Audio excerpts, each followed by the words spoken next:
And we have video. Welcome back to Säkerhetspodcasten from SecT. I'm sitting here with Mattias Idhage as per usual, and Alex Radocea. Hi. Welcome. Thank you for having me. Yeah, sure. Thanks for being here. So you just got off stage. Mm-hmm. How was it? It was good. It was good. So your first time speaking at SecT? Yes, definitely. All right. Cool. So you've been talking about iCloud security. Mm-hmm. Yeah. It's something probably near and dear to a lot of people's hearts because we all use, well, not all of us use iCloud and Apple devices, but a lot of us do. Yeah. Yeah, so this was about iCloud keychain, and it's kind of funny because I never turned it on because I was like, they probably messed it up or something. So I finally got around to looking at it, and yeah, they messed it up. Yeah. Of course they did. And, I've got like paranoia issues, so I'm always like really cautious about this stuff, but then... Doesn't everyone in security? Yeah, but then that gives me the patience to actually go and read the code, which Apple probably should have done before they shipped it. Probably. But how did you go about actually reading the code? Is that sort of public as open source so you can actually read the code? Yeah, actually quite a bit of Apple stuff is open source. And many people don't realize that because Apple is so secretive, right? Yeah. But if you go to opensource.apple.com, you can get a lot of stuff. Like their kernel, the main components are there. Yeah. Some of the architecture-specific stuff isn't there, but like their TLS implementation, for example, the crypto involved in a lot of the iCloud stuff. A lot of these really important things do tend to show up there. Okay. Is it both like on-device code and in the cloud code as well? So the server stuff, I don't think so. Okay, so mainly looking at the code running in the devices. Yeah, for consumers. Yeah. It was interesting. We spoke about the fact that they're forced to use other people's metal and hardware, like in Russia and China specifically. Yeah. And so they'd have to do secure end-to-end crypto to ensure that even if someone owns their servers. And I think right now, after all the leaks, there may be trust issues going to some of the American providers as well in Europe. Probably. The whole safe harbor thing kind of disintegrated very quickly. Yeah, exactly. So can you tell us a little bit about what you actually found?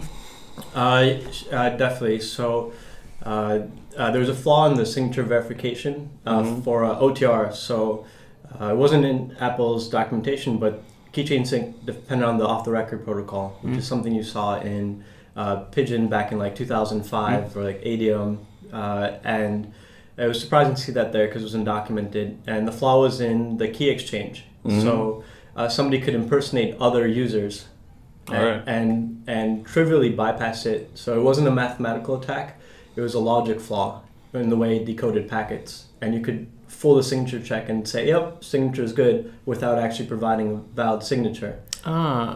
Interesting. So, and you compared it to GoToFile. Yeah, semantically it's identical. Really? And from the same code project even? Same code project, yep. It's really weird that they didn't find it, as you pointed out. Yeah, well, I think they tried. I think static analysis in the field isn't where it needs to be yet. The companies that are selling it haven't really solved the problem yet. And I know, like, after GoToFail came out, there were maybe like 30 different blog posts like, we find this with static analysis. So there's maybe a bit of hubris in their capabilities when they came out with that. Yeah, we've never seen that before, right? But some logic problems can be really hard to find even with good tools.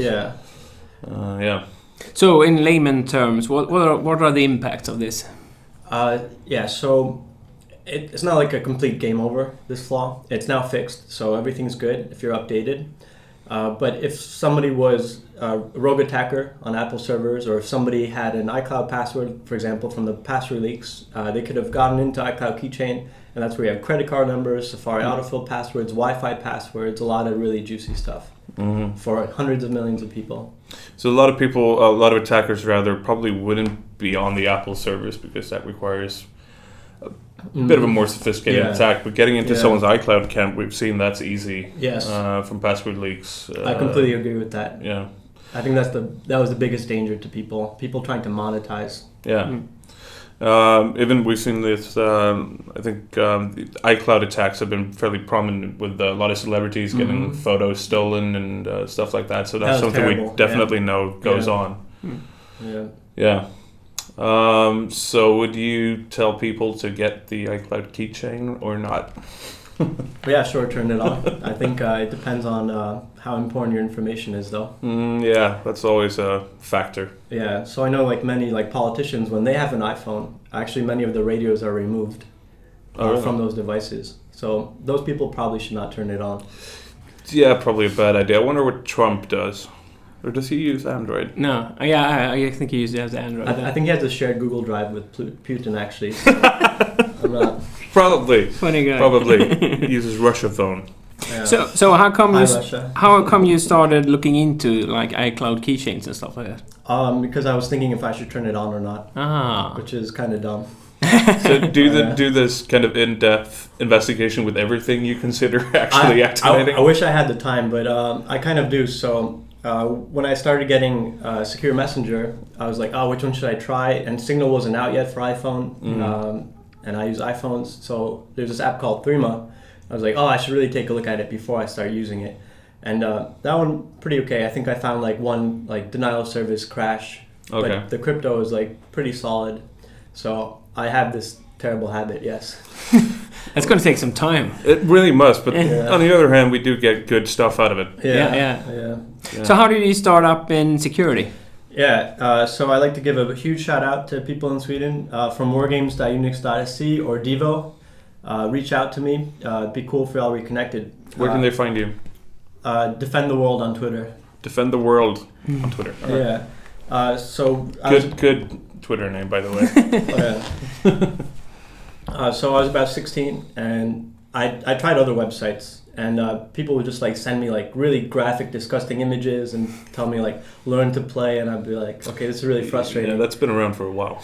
Yeah, and then I found the site, and there's this guy called Norse, and he did not support any stupidity. He just like, nope, you're an idiot, goodbye, and he would like ban them, and he was really good at computers, so people didn't even know how to get back to the site because he was like that good at the time. And it was filled with people that were super excited and super, super skilled, very humble. Swedish people are like way too humble in my opinion, especially in the security industry. Well, I don't know. Yeah, so I come from different cultures, so what's offensive here is nice to me. No, fair enough. Yeah, and it was really competitive too because they had like this huge matrix of dots with which challenge you solve. So you knew like how skilled another person was, and you had your nickname there, and you wanted to like you're fighting for the top. So I never got leaderboard. Yeah, and I never got all the way to the top. Like sometimes I'd be like in 10th, 9th place, and then I'd like be shoved back down, just like always crawling. Nice. That's a good motivator. Yeah. A competitive environment where people actually help each other, that's a really good way to learn. Yeah.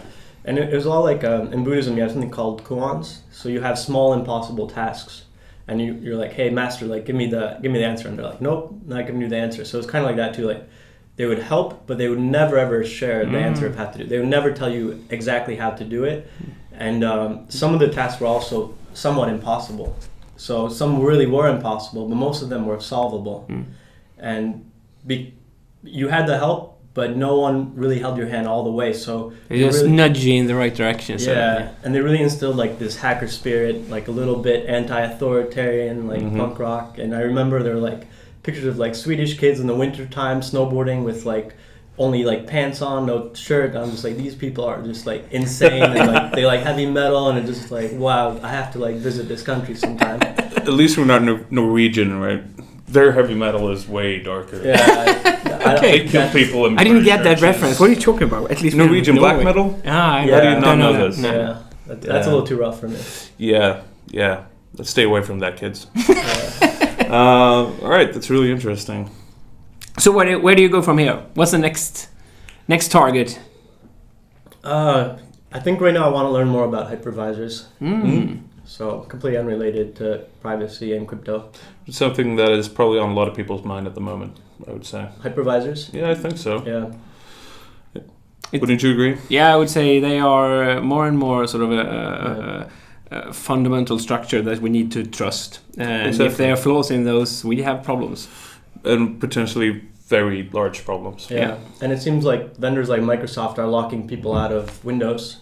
So they have like this secure hypervisor, and it seems like parts of that are encrypted and not accessible to people. So I want to take a deeper look at that. That sounds very interesting. I might be wrong, but that's kind of what I heard. Well, we'll see. And hopefully you'll be back next with year. a new talk. I got a lot of learning to do. So Well, hey, there's like a year to go, right? Yeah. Dude, there's a lot. It's oceans of time. Yeah. All right. Well, thank you very much for coming on. If there's anything else you want to share before we leave, this would be a good time. Never stop hacking. Fuck yeah, fight the power. All right. I think that's it. Thank you very much. And don't forget to listen to Säkerhetspodcasten. And don't forget to look at Sekti's live stream. Exactly. Bye-bye. Bye.